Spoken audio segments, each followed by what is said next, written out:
శ్రీ మహాగణాధిపతయే నమ. ఐం మహాసరస్వత్యై నమ. దీనామవిత్రయవతు గురుబ్రహ్మ గురువిష్ణు గురుదేవో మహేశ్వర గురు సాక్షాత్ పరబ్రహ్మ తస్మై శ్రీ గురవే నమ. విష్టపాదిపాయ నమ్ర విష్ణవే నమ శివాయ. శిష్ట విప్రహుద్ఘాచరిష్టవే నమ శివాయ. ఇష్టవస్తు నిత్యతుష్ట జిష్ణవే నమ శివాయ. కష్టనాశనాయ లోకజిష్ణవే నమ శివాయ. అప్రమేయ దివ్య సుప్రభాపతే నమ శివాయ. సత్ప్రసన్న రక్షణ స్వభాపతే నమ శివాయ. స్వప్రకాశ నిస్తులానుభావతే నమ శివాయ. విప్రడింబ దర్శితార్థభావతే నమ శివాయ. సేవకాయ మే గుణప్రసీదతే నమ శివాయ. భావలభ్యతావక ప్రసాదతే నమ శివాయ. పావకాక్ష దేవ పూజ్య పాదతే నమ శివాయ. తావకాంగ్రి భక్తదత్త మోదతే నమ శివాయ. ప్రియ భగవద్బంధువులారా, కార్తీక మాసం, కార్తీక పురాణం ఈ రోజున 13వ రోజు. కన్యాదాన ఫలితం సువీరుడి కథ. కన్యాదానం ఫలితం సువీరుడి కథ. కార్తీక మాసంలో తప్పకుండా దానాలు చేయాలి. విశేషమైన దానాల వలన విశేషమైన ఫలితాలు ఉంటాయి. కార్తీకంలో ఉపనయనం చేయడం చాలా మంచిది. వటువు చేసే గాయత్రీ జపం వలన దాతకు సమస్త పాపాలు నశిస్తాయి. బావులు చెరువులు త్రవ్వించడం వలన ఎలాంటి పుణ్య ఫలితాలు కలుగుతాయో ఒక బ్రాహ్మణ బాలుడికి ఉపనయనం చేయించడం వలన అంతటి ఫలితం కలుగుతుంది. అదేవిధంగా ఈ మాసంలో కన్యాదానం చేయడం వలన కూడా అలాంటి ఫలితమే కలుగుతుందంటూ అందుకు ఉదాహరణకు జనక మహారాజుకి వశిష్ఠ మహర్షి ఒక కథను చెప్పడం మొదలు పెడతాడు. ద్వాపరయుగంలో వంగదేశంలో సువీరుడు అనే ఒక దుర్మార్గుడైన రాజు ఉండేవాడు. ఆయన భార్య మహాసౌందర్యవతి. దాయాదులతో పోరు కారణంగా ఆ రాజు తన రాజ్యాన్ని కోల్పోతాడు. తప్పనిసరి పరిస్థితుల్లో భార్యను తీసుకొని అడవులకు వెళ్ళిపోతాడు. భార్య గర్భవతి కావడంతో ఆయన నర్మదా నదీ తీరంలో ఒక పర్ణశాలను ఏర్పాటు చేస్తాడు. అక్కడే వాళ్ళు కొంత జీవితాన్ని కొత్త జీవితాన్ని ప్రారంభిస్తారు. ఆమె ఒక పండంటి ఆడపిల్లకు జన్మనిస్తుంది. ఆ పాపను వాళ్ళు ఎంతో అల్లారు ముద్దుగా పెంచుతూ ఉంటారు. ఆ అమ్మాయి యుక్త వయసులోకి వస్తుంది. సువీరుడు మొదటి నుంచి కూడా రాజభోగాలతో పెరిగినవాడు. అలాంటి ఆయన చాలా కాలంగా అనేక కష్టాలు పడుతూ ఆ కష్టాల నుంచి తనకి ఎప్పుడు విముక్తి కలుగుతుందా అని ఎదురు చూస్తూ ఉండేవాడు. అలాంటి పరిస్థితుల్లోనే ఆ అడవిలో ఆశ్రమ జీవితం గడుపుతున్న ఒక మునికుమారుడు సువీరుడి కూతురును చూస్తాడు. ఆమె సౌందర్యం ఆ మునికుమారుడికి మనసును దోచుకుంటుంది. దాంతో ఆయన ఆ యువతిని వివాహం చేసుకోవాలని భావిస్తాడు. ఒక రోజున సువీరుడిని కలిసి ఆయనకు తన మనసులోని మాటను చెబుతాడు.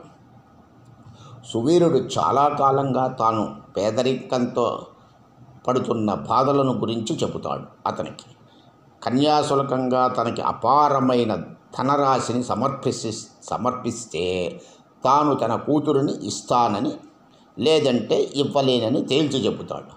ఆశ్రమ జీవితం గడుపుతున్న తన దగ్గర అంతటి ధనం ఉండదు కనుక తపస్సు ద్వారా సాధించి తీసుకువస్తానని ఆ మునికుమారుడు చెబుతాడు. అప్పటి వరకు ఆ యువతికి వేరే వివాహం ప్రయత్నం చెయ్యవద్దని చెప్పి వెళతాడు. ఆ మరుసటి రోజు నుంచే ఆ మునికుమారుడు తపస్సుకు కూర్చుంటాడు. సువీరుడు కూతురును వివాహం చేసుకోవాలనే పట్టుదలతో ఆ మునికుమారుడు కఠోర తపస్సు చేస్తాడు. తన తపస్సుతో అపారమైన ధనరాశిని సంపాదిస్తాడు.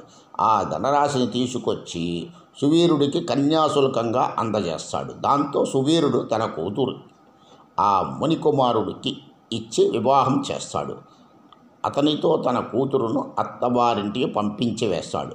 కన్యాశుల్కంగా వచ్చిన సంపదతో సుఖభోగాలను అనుభవిస్తూ ఉంటాడు. ఇలా కొంతకాలం గడిచిపోయిన తరువాత మళ్ళీ సువీరుడి భార్య గర్భవతి అవుతుంది. ఆ విషయం తెలుసుకోగానే సువీరుడు మరింత ఆనందంతో పొంగిపోతాడు. ఈసారి అమ్మాయి పుడితే మరింత ఎక్కువ కన్యాశుల్కం తీసుకోవాలని సంతోషపడిపోతాడు. రాణి సౌందర్యవతి కావడం వలన ఈసారి కూడా ఆ దంపతులకు అందమైన ఆడపిల్ల పుడుతుంది. బాగా సంపన్నులైన వారికి ఆ అమ్మాయిని ఇచ్చి కన్యాశుల్కం పెద్ద మొత్తంలో తీసుకోవాలని సువీరుడు అనుకుంటూ ఉంటాడు. అలా ఆ అమ్మాయి ఎదురుగా ఎదుగుతూ ఉండగా ఒక రోజున ఆ పర్ణశాలకి ఒక యతీశ్వరుడు వస్తాడు. సువీరుడు తన కుటుంబంలో కలిసి అక్కడ నివసించడానికి కారణం ఏమిటని అడుగుతాడు వారిని. అప్పుడు సువీరుడు తన గురించి విషయాలను ఆ యతీశ్వరుడితో చెబుతాడు. తమ పెద్ద కూతురికి కన్యాశుల్కం తీసుకుని మరీ పెళ్లి చేశానని అంటాడు. ఆ విషయాన్ని సువీరుడు గొప్పగా చెప్పడం వల్ల ఆ యతీశ్వరుడు అసహనాన్ని వ్యక్తం చేస్తాడు. ఆడపిల్లకి కన్యాదానం చేసి పెళ్లి చేయాలి, కానీ కన్యాశుల్కం తీసుకుని పెళ్లి జరిపించకూడదని చెబుతాడు. ఆ విధంగా చేయడం వలన ఆయన నరకంలో అనేక బాధలను అనుభవించవలసి వస్తుందని అంటాడు. అందువలన రెండవ కూతురు వివాహాన్ని కార్తీక మాసం శుక్లపక్షంలో జరిపించమని చెబుతాడు ఆ యతీశ్వరుడు. కార్తీక మాసంలో కన్యాదానం చేయడం వలన సమస్త పుణ్యనదులలో స్నానం చేసిన ఫలితం లభిస్తుంది, అశ్వమేధ యాగం చేసిన ఫలితం దక్కుతుంది అని అంటాడు.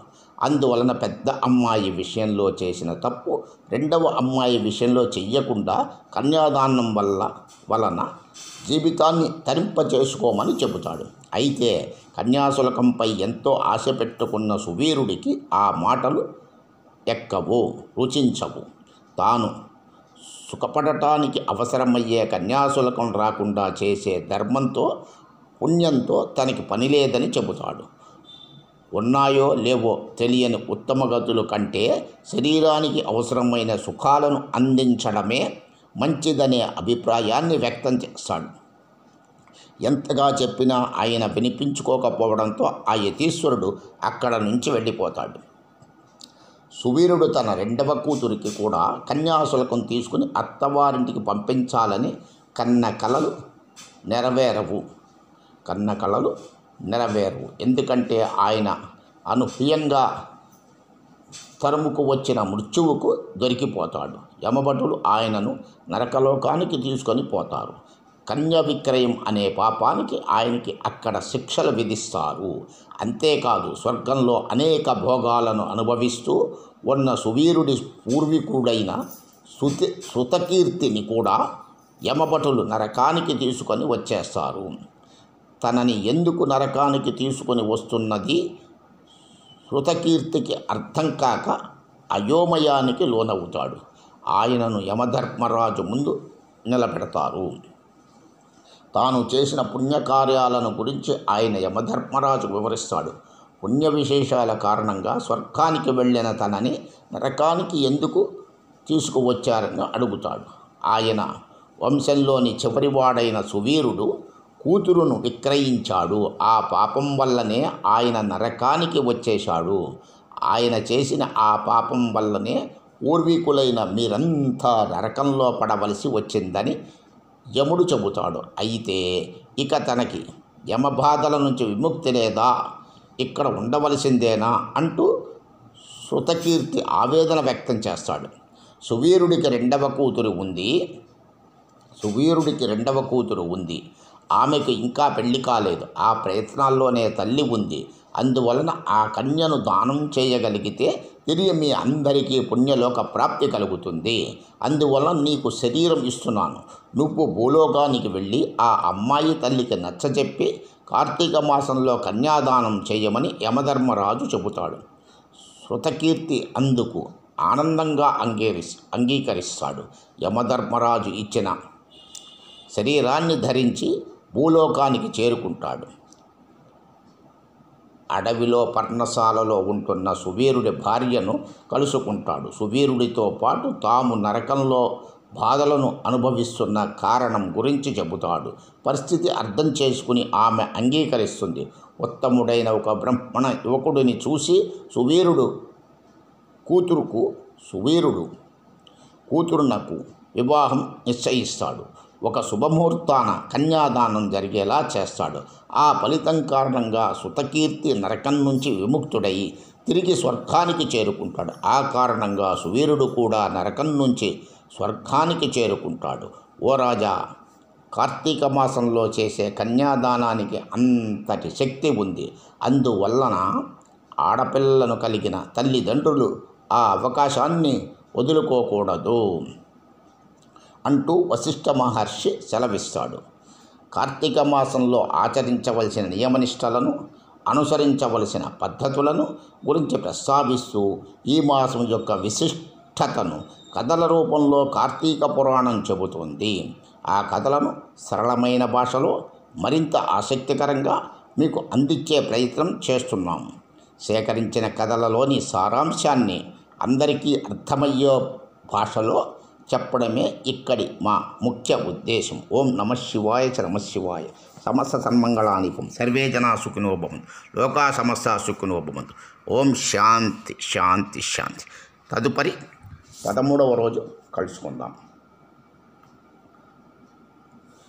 ఇది 13వ రోజు తెలియజేసినాము. తదుపరి 14వ రోజు కలుసుకుందాం. ఓం శాంతి.